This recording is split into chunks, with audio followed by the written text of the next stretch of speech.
Tov Boker Tov Beshem Hashem Naaseh Benatzliach. On est aujourd'hui le jeudi du 5, le 5, c'est ça? Du mois de Ken, du mois de Tevet, Chaim Tovim ou Shalom, et le 13 du mois de décembre, Sheniske Leagdil Torah Ladira. On remerciera du fond du cœur Daniel Billard, Shem Refouach Lema de Shira Yael, Bat Liora, Sarah, et son épouse Amishai Ishai Ben Feiga, Shitel, Galila. Shishur Bezrat Hashem vous est réservé. Refouach Lema pour tous les malades d'Israël Bichlala, Met Hashem Atom Morat Megosha, Sarah Taleb Bat Efrat Miriam, Chaya Bat Miriam, Kol Am Israël Yehuda Ben Eliyahu, Vechen Hashem Atov Ruth Bat Avraham, Rachel Bat Rivka, Tshuva Shlema Bezrat Hashem, Kol Am Israël Kedoshim, Ufren, שנייה אחת.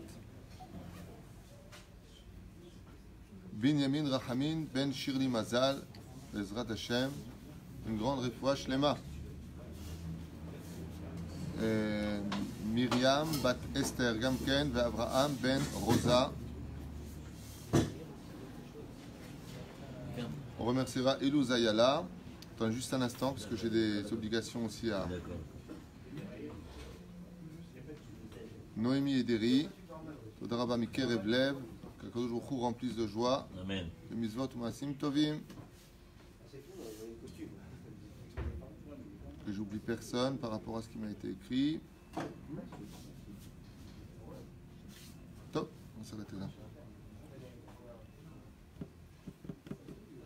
Qu'est-ce que vous vouliez dire? Kamra Bat-Esther. Kamra Bat-Esther. Il nous reste 20 minutes.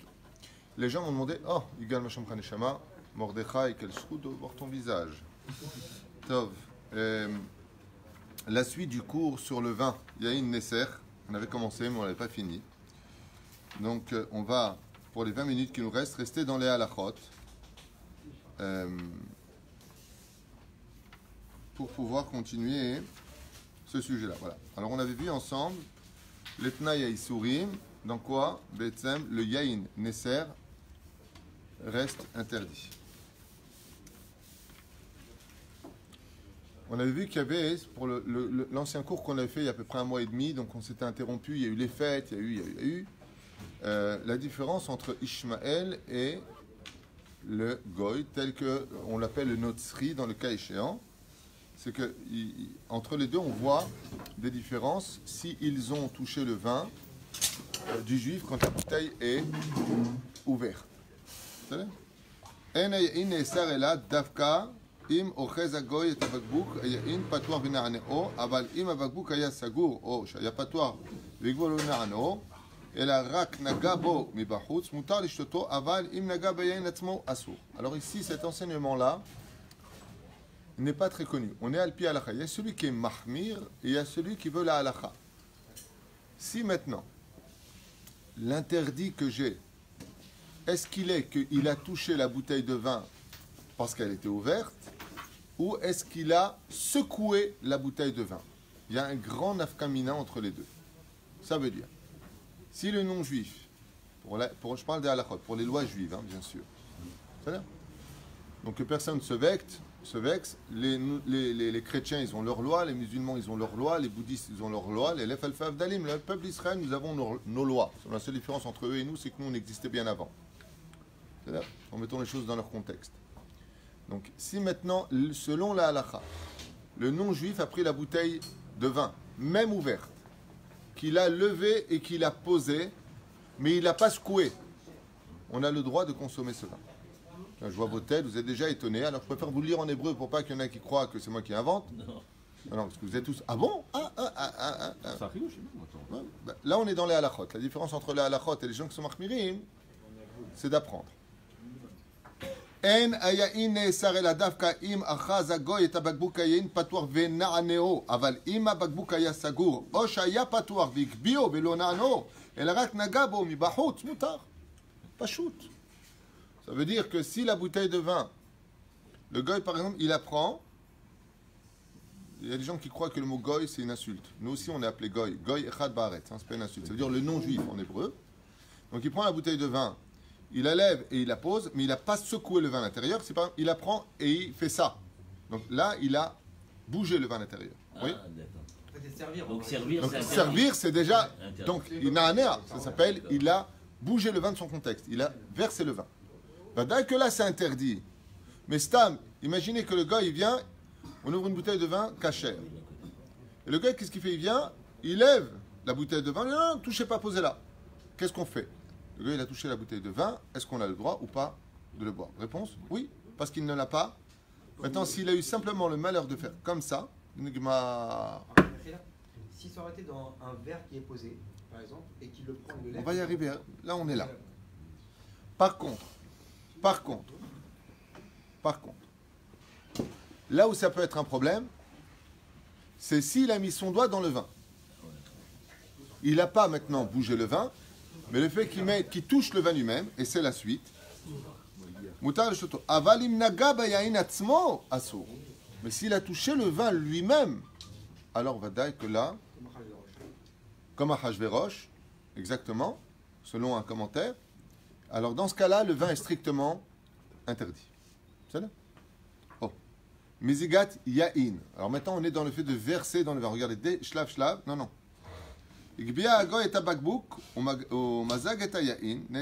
Alors maintenant, quelle différence on a dit entre la chrétienté et l'islam? La différence, c'est que l'islam n'est pas considéré comme de l'idolâtrie face à certaines opinions des poskim, où oui, la chrétienté est considérée comme de l'idolâtrie.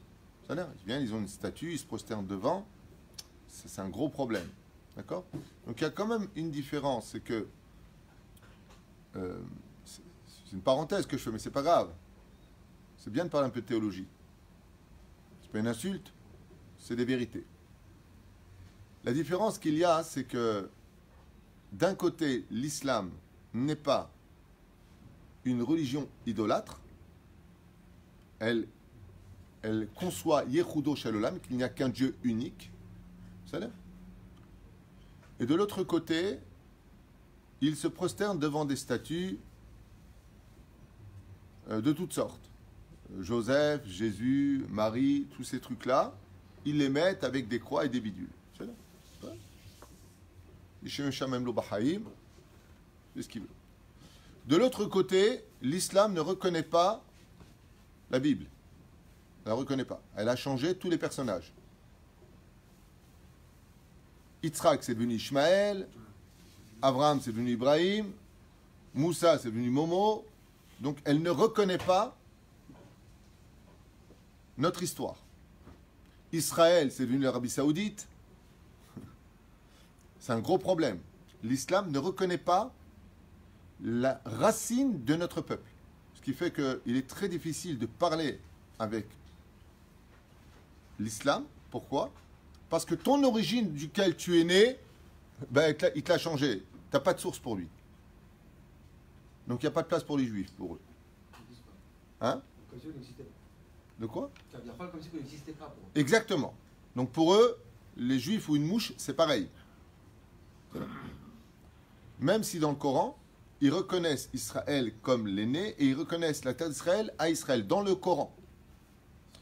La différence avec la chrétienté, c'est que eux sont idolâtres par rapport à cette religion qu'ils ont, mais ils reconnaissent l'Ancien Testament. Donc c'est beaucoup plus facile de négocier avec la chrétienté, puisqu'ils reconnaissent nos origines. Après, ils falsifient avec le Deuxième Testament à la suite de notre histoire. Et ils ne sont pas au courant. Mais là, ils vont l'être en Europe, au courant. Donc, juste que vous sachiez quand même qu'il y a... Au niveau de négociation, il est plus simple de négocier avec des chrétiens, parce qu'ils reconnaissent nos origines, mais au niveau, par contre, de l'islam, alors il y a une différence. On peut prier, par exemple, on aurait le droit, on ne va pas aller le faire, on aurait le droit de prier dans une mosquée, parce qu'il n'y a pas de représentation d'image, mais d'aller visiter une église, rentrer dans une église, apporter quelque chose à quelqu'un dans une église, c'est strictement interdit selon la loi juive. Ni pour visiter. Donc faites très attention quand vous allez en Thaïlande, en Chine ou autre, parce qu'il y a énormément de temples là-bas, et ils sont très jolis. Hein. Encore une fois, au niveau culturel, c'est beau avoir cette envie de dessiner un mec qui n'a pas réussi son régime. Tu fais ce que tu veux. Aval, Keikaron, on n'a pas le droit de mettre le pied là-bas. C'est interdit. Le Harizal, pas David Twitou, le Harizal, dit qu'une personne qui a mis le pied une fois dans une église ou qui est rentrée dans un temple Shaolin ou autre, son tikkun, ce sera de jeûner tous les jours de sa vie, le jour où il est rentré là-bas. Par exemple, je dis n'importe quoi, aujourd'hui on est le 5 Tevet, ou si vous préférez le 13 décembre. Tous les 13 décembre, il devra jeûner jusqu'à son dernier souffle, pour réparer le fait qu'il regrette d'être rentré là-bas. Ad Kedekar. On n'insulte pas, on ne critique pas, on dit simplement ce que nos lois, à nous, c'est-à-dire, nous régissent en tant que juifs à faire. Surtout que j'entends que il y a de plus en plus de... Avant, il y avait les envoyés chrétiens pour convertir, comment on appelle ça, les missionnaires. Et maintenant, à Tel Aviv, ils envoient, pas que à Tel Aviv, à Haïfa et ailleurs, ils envoient de plus en plus de missionnaires style pacifistes musulmans pour convertir les Israéliens à l'islam. Et on considère qu'il y a une centaine par an qui se convertissent à l'islam, les Davonenu arabes. Les gens qui ne connaissent pas la Torah, je ne connais pas le judaïsme. Bien entendu, dans leur discours, ils condamnent la violence qui est faite dans ce domaine. Mais ça marche. Alors pour l'instant, on est dans les halachot, on reste dans les halachot, juste quand même, pour une parenthèse, pour prévenir notre peuple. Et c'est pour ça qu'il serait temps que je fasse des cours aussi peut-être en hébreu, quand, je ne sais pas. Il faudrait peut-être que mon langage s'adresse aussi à notre peuple sur la terre. Donc pour ceux qui ne le savent pas encore, la Torah, c'est la vérité. Notre judaïsme, c'est la Torah du Hémet. Et Moshe est le seul grand prophète. Brourim vepshutim. Il ne faut pas en avoir honte. On est juif. Baruch Hashem. On ne critique pas les autres croient en ce qu'ils veulent, et la richesse de ce monde, c'est le libre arbitre, on ne viendra pas vous le voler. Crois en ce que tu veux. Aval, permets-moi de croire aussi en ce que je veux et ne m'impose pas ce que toi, tu veux. Nous, ce qu'il y a de bien chez les juifs, c'est qu'on n'a jamais entendu, jamais entendu qu'on est parti en tant que missionnaire ou qu'en tant que... Non, le mot que tu as dit tout à l'heure, c'est un mot qui ne me vient... Non, mais c'est pas de ça que je parle. Éléphant, dinosaure, on s'en fiche des mots. Les missionnaires, on n'a jamais été missionnaire dans le judaïsme. Au contraire, quand on veut rentrer dans la Torah, il faudra qu'il fasse ses preuves. Prosélytisme.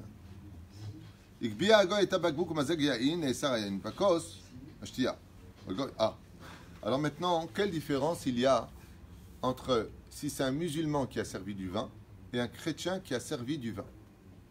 Vous êtes dans un restaurant et vous avez une bouteille de vin qui est là, et puis le shomer, celui qui est payé en général pour être présent 24 heures pour 24, il devrait être là.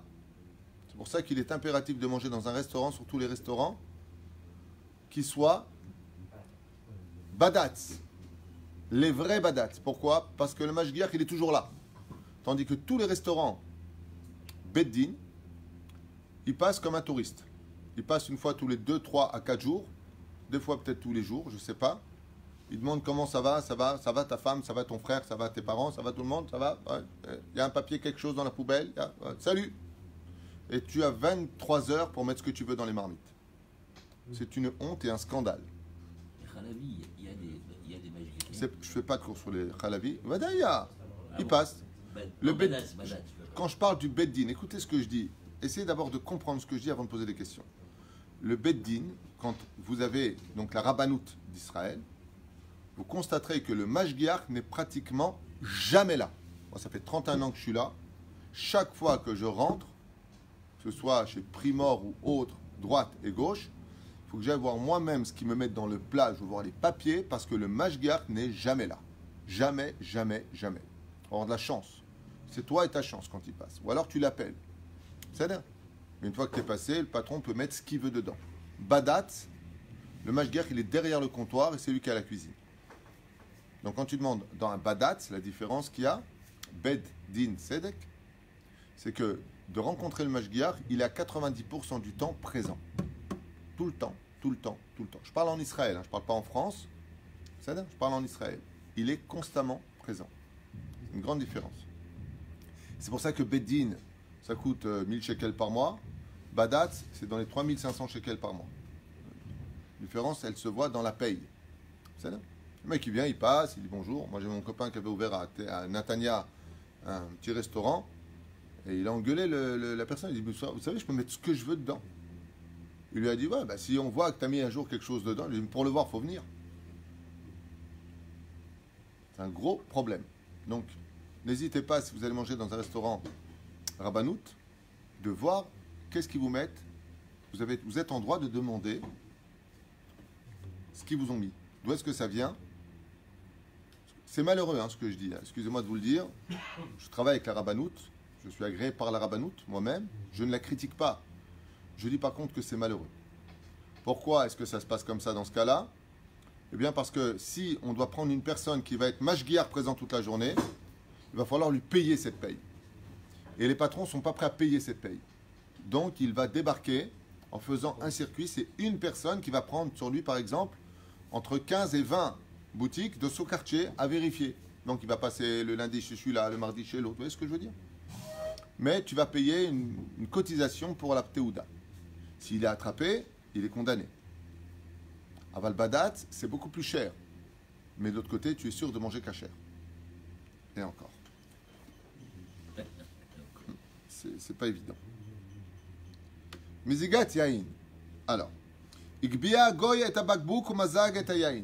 Maintenant, un goy, on va voir de quel goy on parle, donc un non-juif, prend la bouteille pour verser le vin.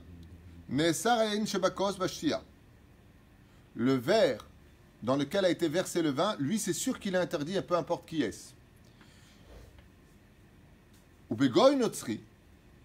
Ne'esar gam yain me'ishar babakbouk, aval ishmaeli lo ne'esar ela yain shesofer bakos. Alors, quelle différence il y a si la personne qui t'a versé du vin est un Ishmaéli ou un Notzri? Quelle différence il y a entre les deux? Si un Ishmaéli, il a pris la bouteille de vin et qui t'a versé du vin dans ton verre, le vin qui est dans ton verre est interdit, mais pas le vin qui est resté dans la bouteille. Si c'est un chrétien, les deux sont interdits. Na'ana, ça veut dire il a bougé le vin. C'est ça? Aval, si c'est un chrétien, donc ce qui a bougé, donc Na'ana auto, et ce qui est tombé dans le... En deux mots, si un chrétien a touché ta bouteille, dans ce cas-là, ni tu l'insultes ni rien, il a fait son travail en tant que Meltzar, tu dois lui donner un pourboire, il n'y a pas de problème, lui il fait son travail. Seulement, je parle des juifs, nous de notre côté, ce n'est pas de la ségrégation, ce sont juste des lois du Shulchan Aruch qui ont été écrites de Moshe Bar Sinai. Ça s'appelle Yain Nesser, ce qu'on est en train d'étudier. Parce que j'imagine que si un chrétien il entend ça, il va dire mais c'est quoi cette histoire? Ils sont malades ces gens, pourquoi moi je suis moins qu'un autre? Alors sachez que dans le judaïsme, nous-mêmes, si c'est une ségrégation pour vous, c'est une ségrégation pour nous. Quand il y a un Cohen dans la synagogue, c'est lui qui monte le premier à la Torah et c'est pas nous qui montons. Puis s'il y a un Lévi, c'est lui qui fait faire Netilat, c'est pas nous, sauf s'il est Bechor. Donc nous aussi on a des lois pour nous-mêmes. C'est pas qu'on vient dire qui est mieux que l'autre, c'est pas du tout ça le Inyan. C'est qu'il y a des feux rouges, des sens interdits, des céder le passage, comme le code de la route, nous avons des lois. Ça fait du bien de revenir sur cela, je vois que vous êtes tous étonnés. Mais seulement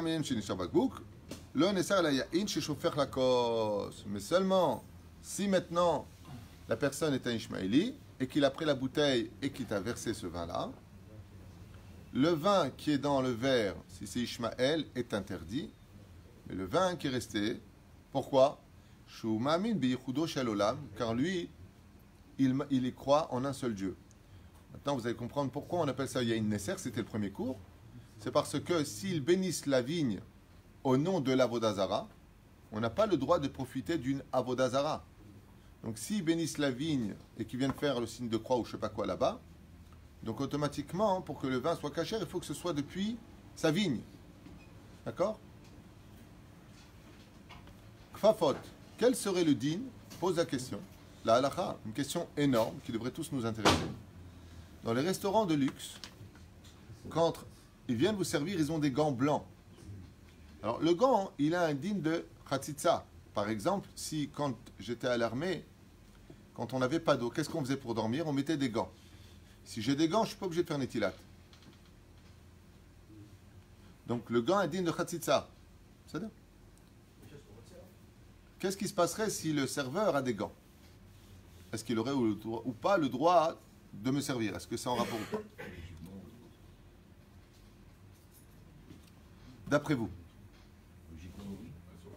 S'il y a mérite. Pourquoi assourd quand même? Parce qu'il a remué le vin. Il a fait méode. Et pas que ça. Tout le problème, c'est qu'il en vienne à sanctifier. Donc c'est dépendant de la bouche, c'est pas des gants. Bonne réponse. Bon, on irait à halakha. Comme c'est des sujets qui peuvent être très mal compris par les gens, je préfère lire en hébreu pour que vous compreniez qu'on est dans les lois.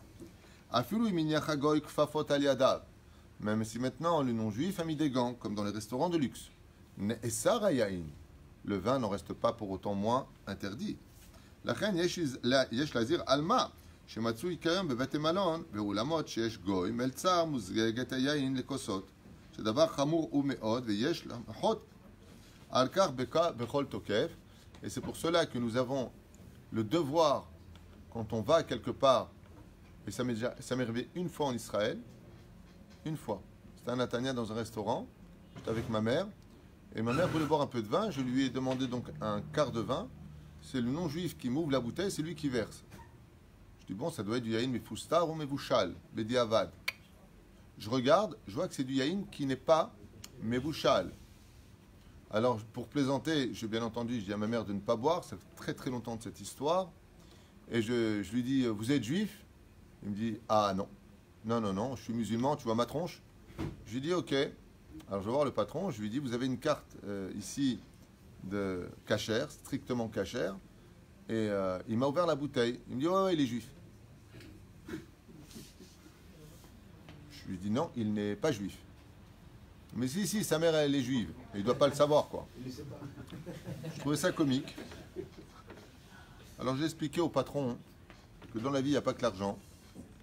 Et il dit ici, il y a lieu de faire un scandale si les choses se passent comme ça. Et s'il laisse faire une telle chose, il y a même lieu d'appeler la rabbanout et de dire, voilà ce qui s'est passé dans ce restaurant. Pourquoi? Parce que dans ce cas-là, on fait un issour de oraïta. Il y a une nesser. Ce qui est extrêmement grave. Dans les oulamot, oui. Un patron comme ça qui ment et qui va dire que là il faut prévenir. Bah oui, parce qu'après ceux qui savent pas, il va lui verser. Alors tu sais que c'est comme si tu vois quelqu'un qui tombe d'une falaise, tu le laisses tomber.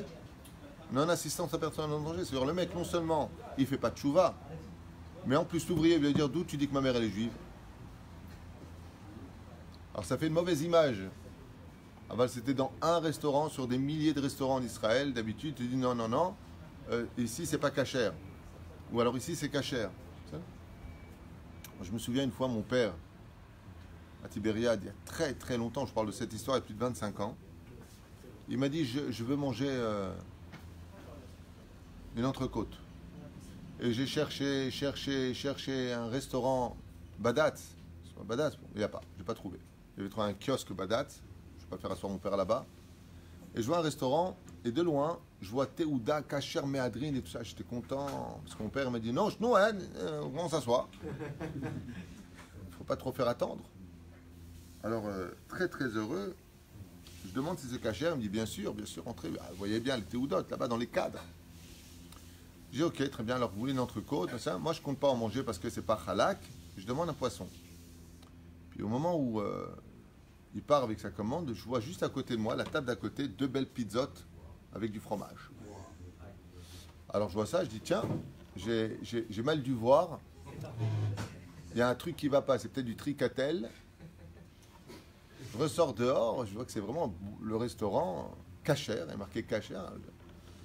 Je vois les théoudotes et je vois que c'est pas des théoudotes en réalité. De loin, c'est marqué comme ça, certificat et tout, signé, tamponné. Alors j'observe comme ça de près, et j'appelle le patron, je lui dis, excusez-moi, mais comment vous pouvez vendre du lait et de la viande l'un à côté de l'autre? Il dit, ah oui, non mais la pizza elle est cachère, et la viande elle est cachère. Ah, et vous êtes aussi ouvert le Shabbat, bien entendu. Ah oui, 24 heures sur 24, 7 jours sur 7. J'ai très bien compris. Top, on s'arrêtait là. Je lui dis, comment vous avez eu le certificat? Eh bien, quand on ouvre le carton, il y a le certificat de cache-route sur le carton, on les a mis en cadre. Faites attention. Souvent, ils font ça. Hein? Moi, ça m'est déjà arrivé. Ça t'est déjà arrivé aussi. En passant, ils regardent et en fait, ils mettent tout ça. Ils mettent les produits qui sont cachers en cadre, Et les gens qui ne font pas attention, moi j'étais un peu sous stress parce que mon père ne se sentait pas bien, il fallait que ça soit. Donc j'ai pas voulu vérifier à fond parce que j'ai eu peur d'eux. Mais bah sauf, moi j'ai rien mangé. Allez, matzav, lo pachout. Faites très attention au théoudot.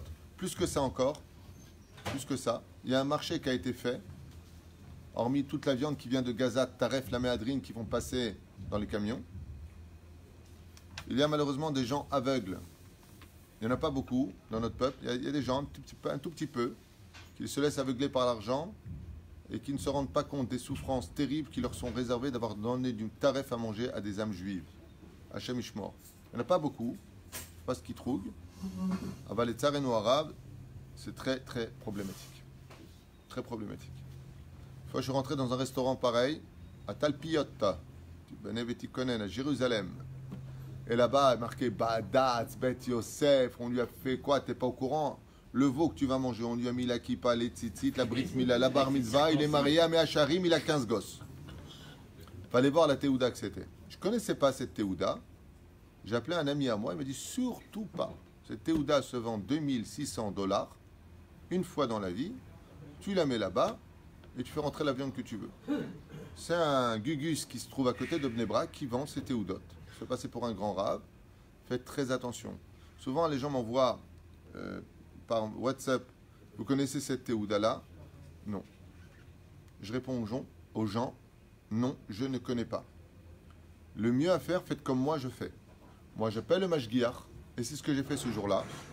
Je regarde la théouda, je regarde les noms, je regarde les dates, je regarde si c'est bien le propriétaire, je regarde. Les chola chumrot, din bet Yosef, voir. Ils ont mis les couleurs en plus. J'ai un aveugle verrait.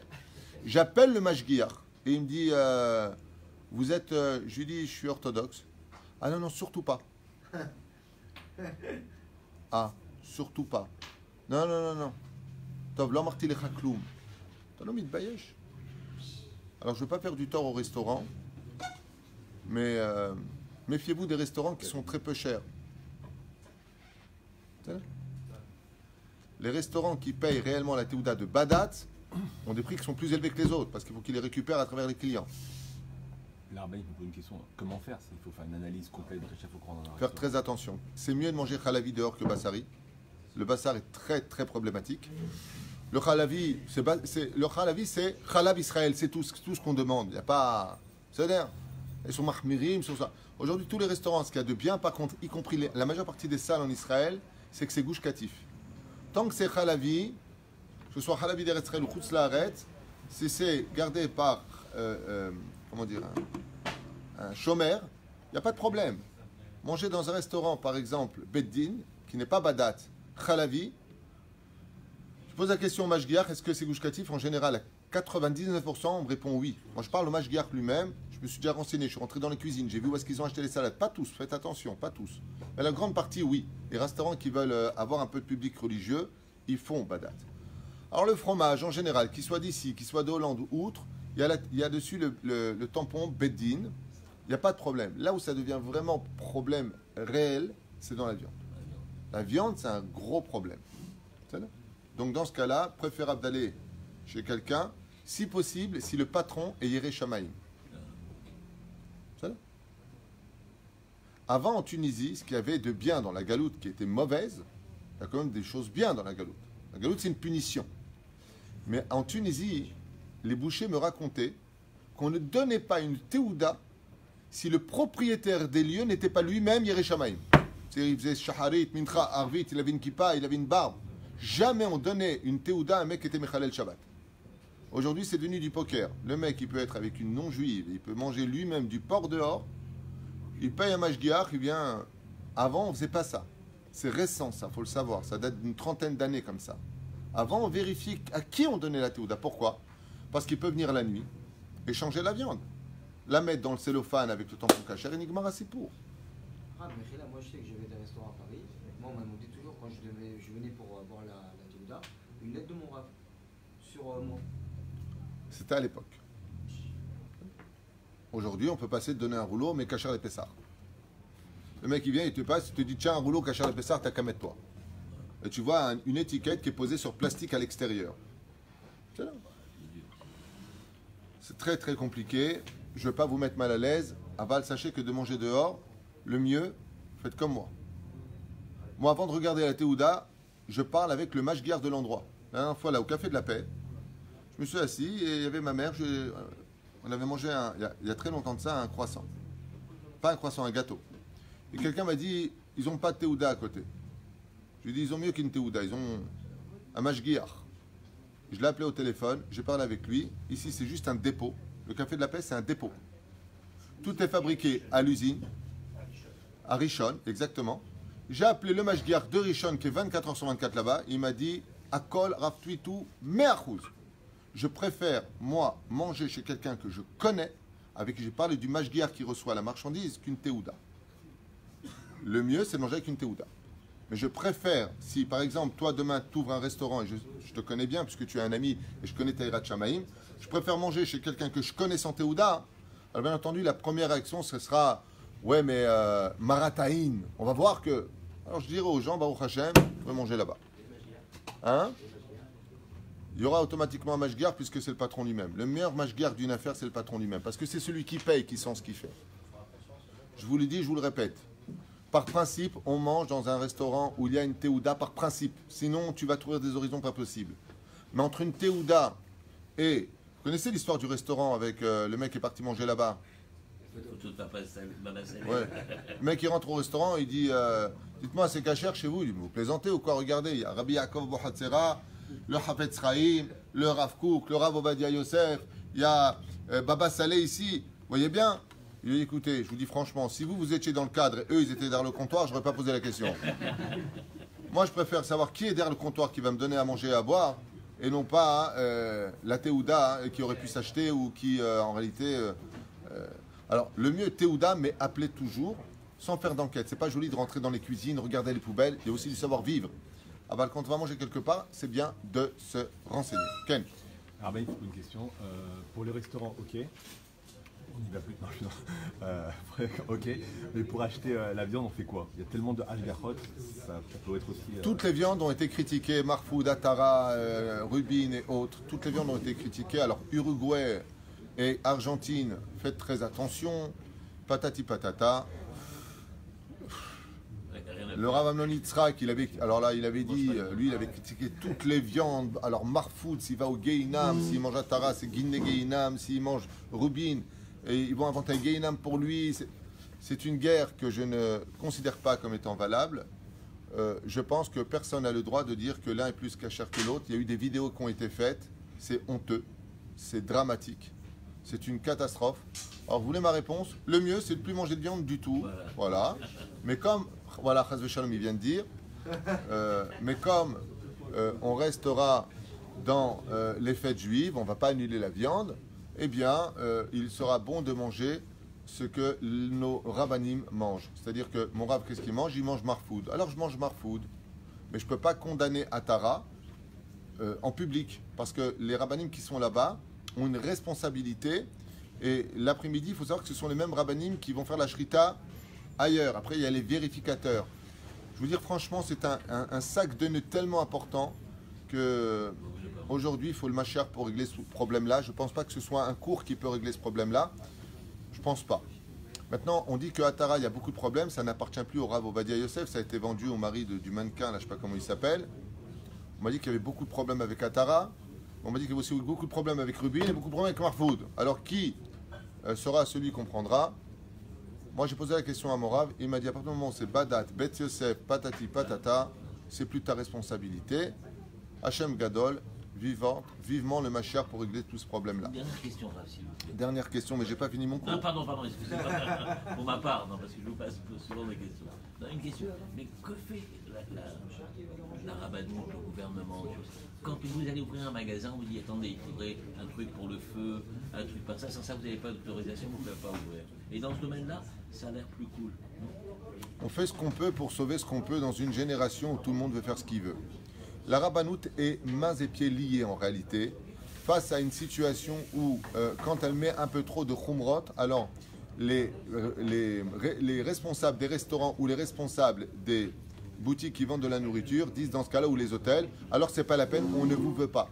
À part cela, il y a un marché qui se fait, c'est-à-dire il y a une concurrence énorme. entre la rabbanout et des petites rabbanoutes qui se sont créées et qui, eux, proposent volontiers, par contre, leur théoudot. Donc, afin qu'il ait quand même un picouar, eh bien, la rabbanout est obligée de se plier, malheureusement, à un système pour éviter que, par exemple, imaginez à Eilat, d'accord, où c'est une catastrophe au niveau de la cacheroute. Le Vadaï, c'est une catastrophe. Pourquoi c'est une catastrophe?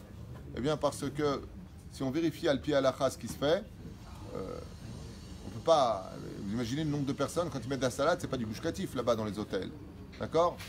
Est-ce que tu crois que les mecs qui sont à la cuisine, ils vont garder les feuilles? Ils n'ont pas le temps, ils prennent les feuilles, ils les mettent dans l'eau, ils les nettoient. Vas-y, ils les nettoient même pas. Ils les mettent dans l'eau, ils les rincent pour pas qu'il y ait du sable, et hop, ça passe sur la table. Alors, j'ai posé la question une fois à un responsable de la cache-route là-bas, qui m'a dit que s'il ne mettait pas la théouda, il rentrerait carrément des fruits de mer. Donc, puisqu'on n'a pas la théouda, alors on va limiter les dégâts pour éviter une catastrophe. C'est vraiment une prévention minimale. Et ils n'ont pas le choix, sinon tu auras un gugus qui va venir avec cette théouda, qui va la mettre là-bas, et puis Nigmara, c'est pour eux, c'est ce qui se passe de plus en plus. Il y a de plus en plus de baté bétédine qui se créent. Chaque rave met sa théouda à lui, pensant qu'il est mieux que l'autre ou qu'il a plus envie que l'autre. Et c'est peut-être un bien, ceci étant, parce que ça force les autres à s'aligner. Anilo Yodea. Ce que je sais par contre, c'est que le problème, ce sont les consommateurs et que c'est très compliqué. À éviter de manger, bien entendu, tout ce qui est salade, les choux, même dans les restaurants. Quand ils donnent badat, pas le chou. Le chou badat coûte, ça veut dire le chou qui a grandi dans le sable où il n'y a pas de verre coûte très cher. Donc il faut faire très très attention à ces problèmes de cache-route. Le best and the best, mangez que chez vous. Mais comme on est dans une vie où on a besoin de sortir, une petite sortie sympathique au restaurant, alors Bezrat Hashem, au moins qu'on fasse un minimum de vérification, sans gêner personne, sans manquer de savoir-vivre, pour savoir, eh bien, qu'est-ce qu'on sortira de nous demain. Car si souvent on fait attention à ce qu'on doit dire dans nos vies pour ne pas faire de la shonara ou du motzi shemra, il faut aussi faire très très très attention à ce qu'on rentre dans la bouche. Nichnas, Yotze, fais attention à ce que tu rentres, parce que ce que tu rentres peut te forcer à dire des choses plus tard que tu n'aurais pas dû dire. On s'arrête là, même si on a encore plein à faire. Excusez-moi, Non, bien au contraire. Kol Tov. Zagor.